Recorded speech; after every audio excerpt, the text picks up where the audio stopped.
اعوذ باللہ من الشیطان اللعین الرجیم بسم اللہ الرحمن الرحیم۔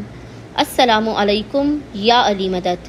مومنین و مومنات کی خدمت میں ماہ رمضان کریم کے 20ویں دن 12th ڈے آف ماہ رمضان کی دعا اور اس کی فضیلت لے کر آئے ہیں۔ ماہ رمضان کریم کے 20ویں دن کی دعا کی بے پناہ فضیلت بیان کی گئی ہے۔ جو مومن یا مومنہ اس دعا کو پڑھے گا، خداوند متعال اسے جبرائیل امین کے ہر پر کے مقابلے میں 1 سال کی عبادت کا ثواب عنایت فرمائے گا۔ عرش اور کرسی کی تسبیح کا ثواب اس کے لیے لکھا جائے گا، اور قرآن کی ہر آیت کے مقابلے میں 1000 حوریں اسے عطا کی جائیں گی۔ خداوند متعال اس کے گناہوں سے اسے بچا لے گا۔ ہر روزے کے بدلے 100 سال کے روزے کا اسے اجر و ثواب عطا کیا جائے گا۔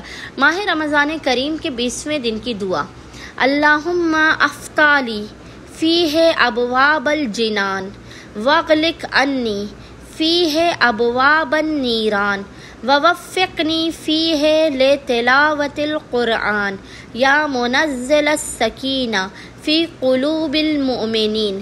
اے اللہ، آج میرے لیے جنت کے دروازے کھول دے، اور آج مجھ پر جہنم کے دروازے بند فرما دے، اور آج مجھے قرآن پڑھنے کی توفیق دے، اے ایمانداروں کے دلوں کو تسلی بخشنے والے۔